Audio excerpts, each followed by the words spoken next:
Ayun, dun sa una naming tanungan ni Ka-Revolver, isang ministro ng INC. At ang kausap niya ay isa lamang KNC ng MCGI. Ayan. So, rumibat, ibig sabihin nasaktan yung ministro, kaya rumibat. So, balikan muna natin yung mga tanungan na naganap. Ito yung una niyang tanong eh. Sinaiticus sa Kapatikanos na 4th century na may Church of God. Ito tanong ko sa iyo ngayon. Anong manuscript ang exemplar ng Sinaiticus at Vaticanus? Yung yung Samaritan Pentateuch. Samaritan Pentateuch. Samaritan Pentateuch.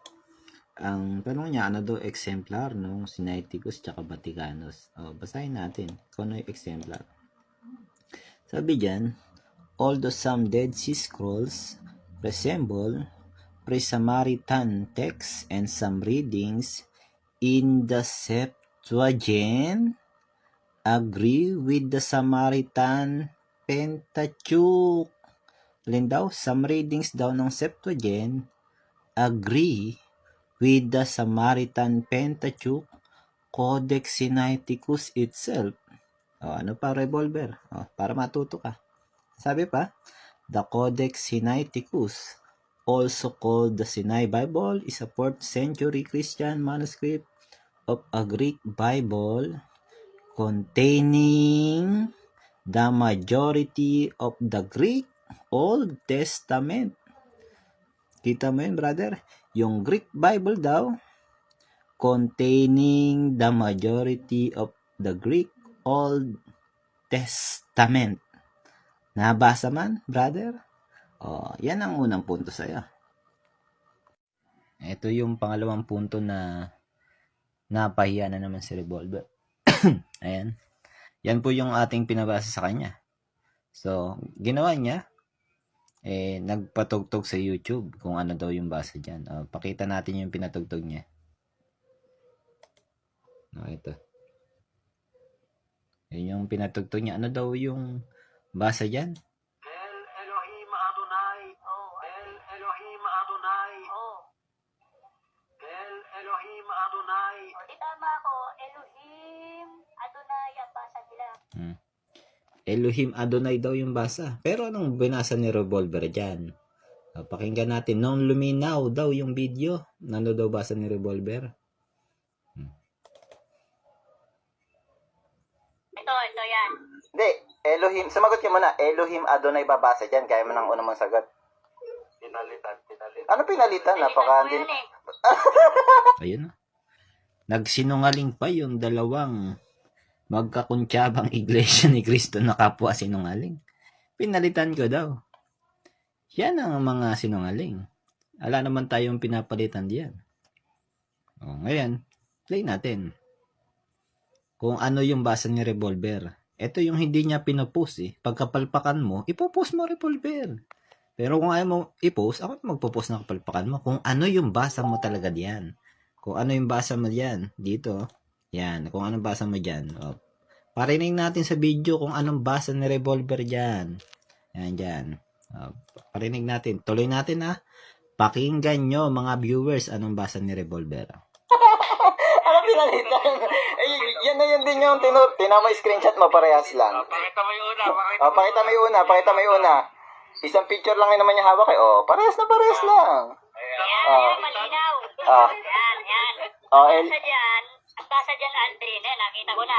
Yan daw, malinaw. Nakita na daw niya. Yan, Revolver. Nung malinaw at nakita mo na, anong basa mo? Kaya yung pakita kanina eh. Elohim. Ekad. Ha? Alam mo yung ekad? Ayun, ekad daw, ang basa niya. Paktay tayo dyan, mga brother. Ekad daw. Ekad. Hindi ekad yan, bro. Ang palpak mo, bro. Napakahina mo naman. Hindi. Yari tayo dyan, Revolver. Paano mo ngayon babawiin yan? Ang basa mo, dito, ekad. Ekad daw. Mga iglesia ni Cristo, ekad daw basa dyan, ha? Pambira kayo. Pangalawang puntos yan, ha? Tagilid ka na naman, Revolver. Man yung isa na naman puntong palpak na naman si Ka-Revolver. Pakinggan natin. Pakinggan mo, Revolver, yung kapalpakan mo. Play natin. El Elohim Adonai.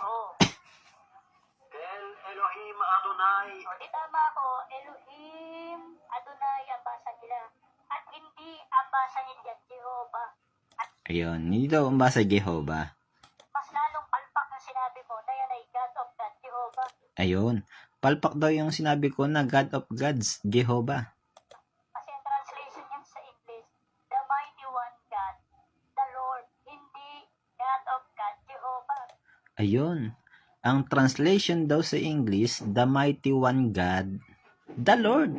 Hindi daw God of God, Jehovah. Yun daw ang translation sa English. Eto hamon. Kung may maipakita ko sa'yo, Revolver, translation sa English, God of Gods, Jehovah. Talo ka na naman sa pagkakataong ito. Pakita natin sa Young Literal Translation. Ano ba yung sinasabi?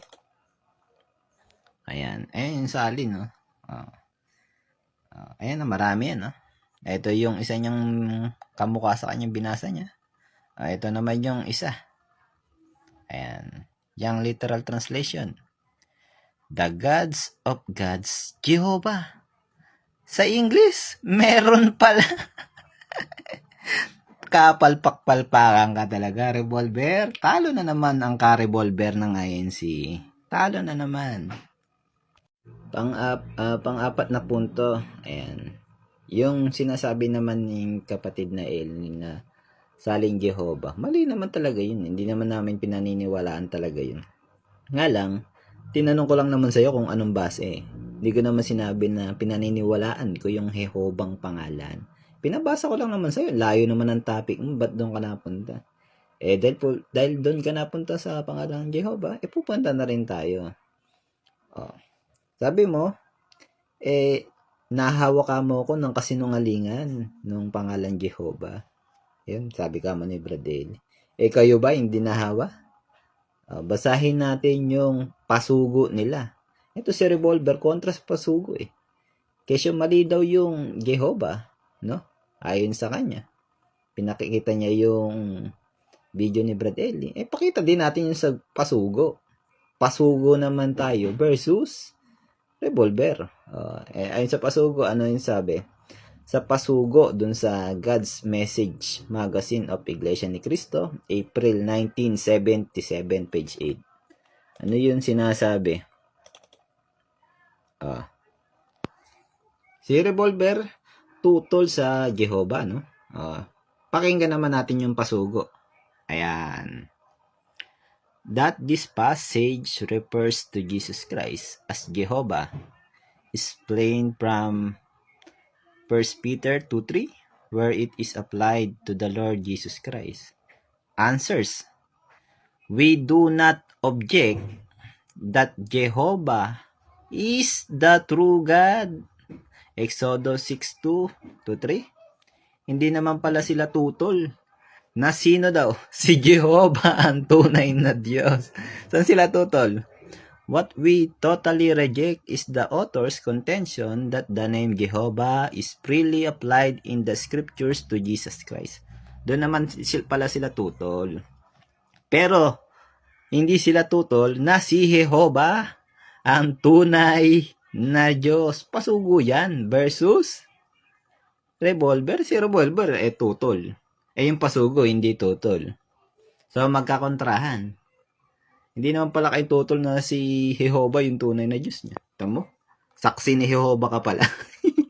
Pakinggan naman natin tingnan naman natin yung kanilang website sa Iglesia ni Cristo. Tingnan naman natin. Ito. Website nila. Ayan. Iglesia ni Cristo, Ibong Mandara. Mandirigma. Ano sabi? Unahin natin suriin ang pagkilala ng mga saksi sa Diyos na di umano'y ang pangalang ng Panginoon Diyos ay Jehovah. Totoo kaya ito? Ang sagot natin ay hindi. Hindi ito kailanman kinilala ng Biblia at ito ay pinatutunayan ng Webster sa kanyang Ancient History. Ayun. Totoo ba yung Jehovah ayon sa website ng Iglesia ni Cristo? Hindi ito kailanman kinilala ng Biblia. Hindi daw totoo, ayun o. Hindi daw totoo.